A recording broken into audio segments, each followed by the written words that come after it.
কানাডার টরন্টোয় চলছে world water Congress. সারা বিশ্বের পানি ব্যবস্থাপনা ও কলাকৌশল বিষয়ক মেলায় প্রতিদিনই থাকছে সেমিনারে বিশেষজ্ঞরা বলছেন বাসযোগ্য পৃথিবীর জন্য সুষ্ঠু পানি ব্যবস্থাপনার কোনো বিকল্প নেই। টরন্টো থেকে বিস্তারিত জানিয়েছেন মোহনা টেলিভিশনের বার্তা প্রধান বোরহানুল হক সম্রাট। ইন্টারন্যাশনাল ওয়াটার অ্যাসোসিয়েশন IWA আয়োজিত অনুষ্ঠিত হচ্ছে ওয়াটার কংগ্রেস এবং এক্সিবিশন টরন্টোতে অনুষ্ঠিত হচ্ছে এবং এখানে অংশ নিয়েছে সারা বিশ্বের কমপক্ষে প্রায় 5,000 মানুষ। এই 5,000 মানুষ আসলে একেবারেই সাধারণ নন, তারা পানি নিয়ে কাজ করেন, পানি বিশেষজ্ঞ রয়েছেন, সাংবাদিকতা যারা আছেন তারাও ইতিমধ্যে রয়েছেন। মূল জায়গাটি হচ্ছে যে সারা পৃথিবীতে পানি ব্যবস্থাপনা কেমন হওয়া উচিত। যাদের অনেক অনেক বেশি পানি আছে, কিন্তু তাদের অনেক এত বেশি লবণ পানি যে পানি তারা খাবার যোগ্য করে তুলছে, তাদেরকে অনেক সংগ্রাম করতে হচ্ছে। আবার আমাদের মতো দেশ বাংলাদেশ, আমরা জানি ঢাকার চারপাশে অনেকগুলো নদী, কিন্তু এখনো আমরা 70% পানি মাটির নিচ থেকে তুলি এবং খুবই দুঃখজনক যে তার 25% পানি আবার আমরা ব্যবহার করতে যে আমাদের সার্ভিস যে ইউটিলিটি সার্ভিস সেখানকার অদক্ষতার কারণে 25% পানি আবার নষ্ট করে ফেলি।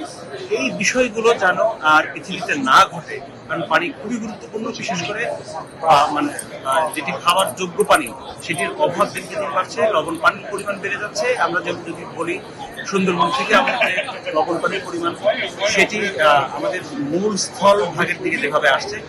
তো আমি কালকে এখানে কথা বলেছিলাম আমেরিকা, ডেনমার্ক, সুইজারল্যান্ড, প্যারিসের একজন বিশেষজ্ঞ যারা নেচার বেসড সলিউশন নিয়ে কাজ করেন।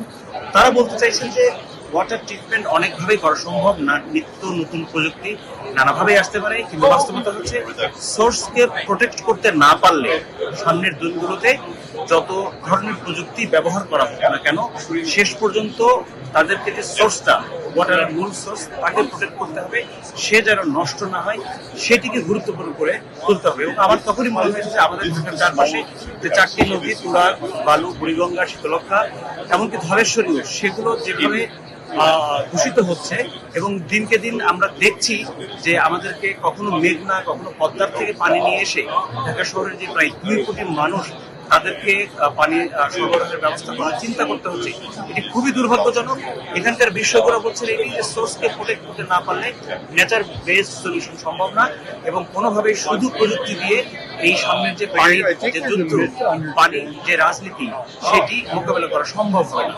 এই ছিল আজকে এই ওয়াটার কংগ্রেসের 3য় দিনের মতো অনুষ্ঠান এবং এখানে আপনারা দেখতে পাচ্ছেন সারা বিশ্বের নানান ধরনের মানুষ তারা পানির ব্যবহার, পানির দূষণ রোধ, ground water related, underground water, অনেক বিষয় নিয়ে এখানে তারা কাজ করছেন এবং তারা নানান ধরনের উপযোগিতা তৈরি করেছেন কিভাবে মানুষ ভালো পানির সাথে সার্ভাইভ করতে পারবে। এই ছিল এখন পর্যন্ত টরন্টো থেকে।